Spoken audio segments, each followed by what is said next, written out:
पूरा चैप्टर पढ़ने के बाद एक बार और रिवाइज कर लेते हैं इसकी समरी। समरी के हर पॉइंट्स कंसेप्ट्स होते हैं और आपने इसको डिटेल में यूनिट में जाके पढ़ना होता है। मुझे पूरी उम्मीद है कि अगर यूनिट क्लियर होगा तो आपको ये समरी अच्छे से समझ आ जाएगी। तो शुरू करते हैं हम समरी फोर्स एंड प्रेशर की। Point number 1, what is force? Force क्या होता है? अब तो आपको समझ आ ही गया होगा what is force. Force is an effort of push or pull on an object. What is force? Force is an effort of push or pull on an object.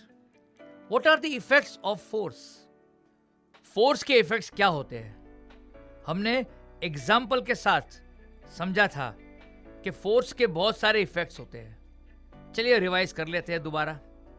Number 1, force can cause motion in an object at rest. कोई भी object rest में होता है, force उसको motion में ला सकती है। Point number 2, force can stop a moving object. एक ऑब्जेक्ट जो मोशन में है, फोर्स उसको रेस्ट में ला सकती है। Point number 3, force can change the direction of motion of the moving object. Point number 4, force can change the speed of a moving object.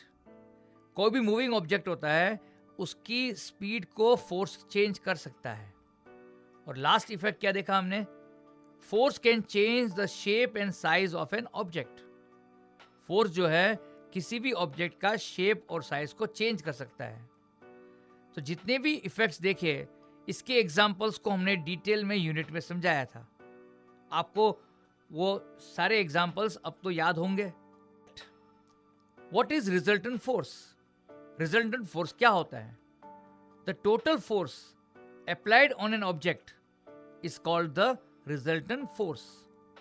अगर बहुत सारे फोर्सेस एक ऑब्जेक्ट पे लगते हैं, तो इन सभी फोर्सेस का जो सम टोटल होता है, उसको हम रिजल्टेंट फोर्स कहते हैं। पॉइंट नंबर 4, फोर्स के दो टाइप्स कौन से होते हैं? फोर्स में be classified into 2 types, contact force and non contact force. What is contact force? Point number 5, contact forces are forces which act only when objects are in physical contact with each other and brings about changes। यानी दो object जब आपस में touch करते हैं, contact में होते हैं, तो फोर्सेस को क्या बोलते हैं? Contact forces. एग्जांपल्स कौन से हैं? Muscular force, frictional force. What is muscular force? Point number 6, the force resulting due to the action of muscles is known as muscular force। यानी कि जो फोर्स हमारे मसल्स अप्लाई करते हैं, जिसकी वजह से आप बाल्टी उठा सकते हो, दौड़ सकते हो, ऐसे फोर्स को क्या बोलते हैं? Muscular force. What is force of friction? वो फोर्स जो दो ऑब्जेक्ट के बीच में लगता है जब एक ऑब्जेक्ट दूसरे ऑब्जेक्ट के ऊपर चलती है। यानी कि the force acting along the 2 surfaces in contact which opposes the motion of one object over the other is called the force of friction। Point number 8, what are non-contact forces then? Non-contact forces are force which can act even when objects are not in physical contact with each other and brings about changes। यानी कि वो forces जो दो object के बीच में आप महसूस कर सकते हो, बट ये एक दूसरे के कांटेक्ट में नहीं है। एग्जांपल्स कौन से हैं? Examples are magnetic force and electrostatic force and gravitational force. What is magnetic force? Point number 9, the force exerted by the magnet on magnetic substances is called magnetic force. यानी कि magnet जो है, वो magnetic substance के ऊपर जो force exert करता है, उसे हम मैग्नेटिक फोर्स कहते हैं। What is electrostatic force? आपको पता है कि कोई भी ऑब्जेक्ट को अगर आप चार्ज कर देते हो, तो दूसरे चार्ज या अनचार्ज ऑब्जेक्ट के ऊपर वो फोर्स एक्सर्ट करता है, उसे हम इलेक्ट्रोस्टैटिक फोर्स कहते हैं। यानी कि the force exerted by a charge object on another charge or uncharge object is known as electrostatic force. Force of gravity क्या होता है? What is force of gravity? Point number 11, the force of attraction exerted by the earth on any object is called the force of gravity, is called what? Force of gravity or simply gravity. Point number 11 is clear. Let's come to 12th point. Gravity pulls the object towards the earth.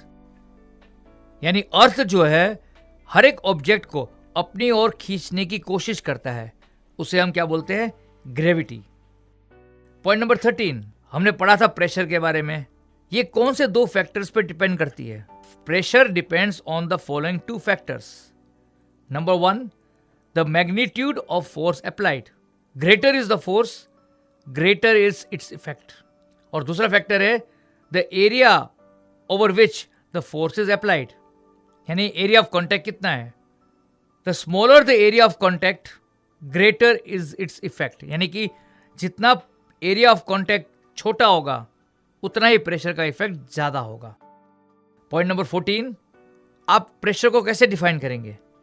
Pressure is the force acting on a unit area of the object, यानी कि pressure is equal to force divided by area.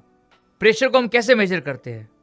Point number 15, the standard unit of measuring pressure is Newton per meter square, which is also called Pascal. और हमने आगे पढ़ा था, that is point number 16 now, the pressure of the liquid increases with depth. यानी जितनी liquid column की depth बढ़ती रहती है, प्रेशर उतना ही इंक्रीज होने लगता है. The pressure of a liquid increases with depth. Point number 17, what is atmospheric pressure? The pressure exerted by the air due to its own weight is known as atmospheric pressure. तो बच्चों आपने summary भी पढ़ ली. हम चाहते हैं कि सारे यूनिट्स को आप रिवाइज करके उसकी दी हुई एक्सरसाइज को सॉल्व करिए और उसकी एक्सरसाइज को जिस नोटबुक में आप सॉल्व करते हो उसका स्क्रीनशॉट लेकर हमारी वेबसाइट कोडवा जॉयफुल लर्निंग में जल्दी से जल्दी भेज दीजिए. हम आपके आंसर्स को ईगरली वेट कर रहे हैं देखने के लिए. हमें पूरी उम्मीद है कि आप अपने आंसर्स बहुत बढ़िया तरह से अटेम्प्ट किए होंगे और हमें उम्मीद है कि हमें बहुत पसंद आएंगे. अगर आपके आंसर्स एक्सीलेंट क्वालिटी के होंगे, हम आपको ज़रूर मेरिट सर्टिफिकेट आपके घर पे चाहेंगे. Wish you all the best.